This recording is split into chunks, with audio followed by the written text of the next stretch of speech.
Tommy, you love fishing as much as I do, and you're a great man to teach people, but you're going to play your joker on this one. You are player manager of the England feeder team.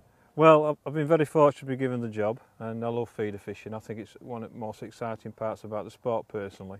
At Club Korum kit, we've got a fantastic kit to show you to get you started on the feeder.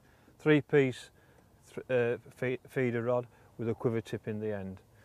Nice reel, plenty of line on. First of all, you get the line, take the bail arm off so the line comes out free. If you want to stop it, you can put the bail arm over. The line goes through the rod rings, and you've got three pieces of a sabre. At the end, we've got a bite detector. I'm going to say a quiver tip is a bite detector. That's what it is. There's no float, so there's no waggler float, there's no pole float. So when we get a bite, it's very fine at the end. When we get a bite, the tip will pull round and you lift the rod up gently.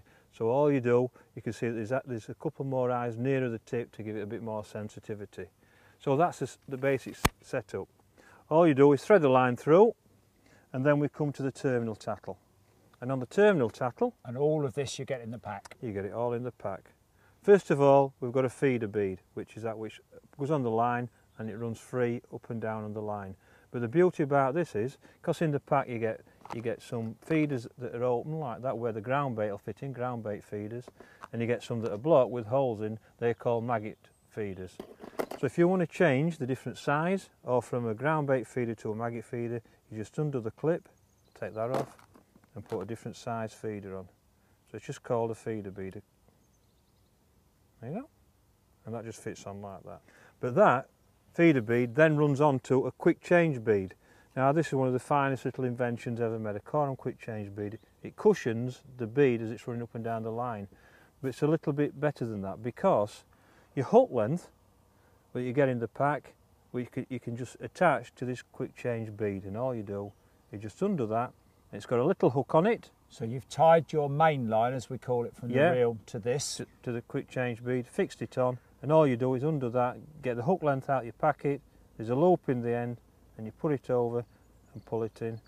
Put the bead back over, so it's blocked it off, it's covered it up, and then your feeder bead runs onto it and protects it. It really is that easy. It's as simple as that, and it is the best little item and ever. That's virtually the identical rig that you'd use at the World Championships. Exactly, that's exactly what I would use. So all you do is before you cast out, because what happens is if you have a long piece of line out, the line wraps around the tip. So when you click your bail arm to wind in, it snaps the tip. So to stop that, when you swing your feeder in, make sure it's about a foot less than the length of the reel, so that when you pull it, the tip bends, you put the reel on your knee, and there's always a bend in the tip, and the line can't get round the tip. Yeah. So then you get your feeder, 1, 2, 3, 1, 2, 3, one little squeeze like that, and you're ready for casting out. And all you do, because of the weight of the feeder, you can let that go, one little wind, straight back, over your arm, line everything up, your arm, your rod with your target, put your hand on the butt for the power and cast it, and it can only go towards that target. And one thing people sometimes forget is you must take the bail arm off. You must take the bail arm off to cast, otherwise you'll the line with your finger off. And then when you're going to put the rod on your rest or down, you put the bail arm over to click the reel. But that's the way that you're going to cast it towards a direction. But what you don't want to do is just make it hit the water on its own. You want to try and make it plop. And the way to do that is about 3/4 of the way of the distance that you're going to cast. You just stop the line coming off and break it. So again, all you do, a foot less than the feeder, there's now a bend in my rod. The feeder's 1, 2, 3, 1, 2, 3, got a bit of ground bait. And show us how you trap the line. And all you do then is take your bail arm off like that, put your finger on, stop the line from coming out.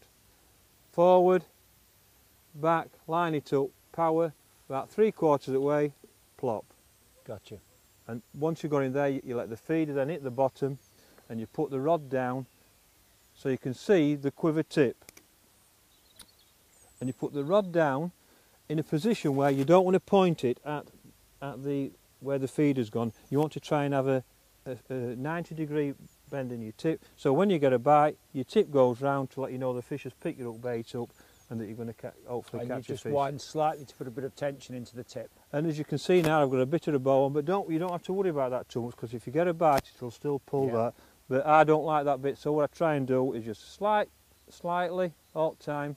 I don't want a permanent bend in the rod, and you just sit there and be patient. And it's just a gentle little one. You don't want to drag the feeder. You don't want to move the feeder, do you? You mustn't move the feeder. It's one of the key things in feeder fishing. Don't move the feeder, because the bait now will come out the feeder, and your hook bait is somewhere around it, and hopefully a fish will home into it, and you'll get a bite. And we'll just sit there and be patient.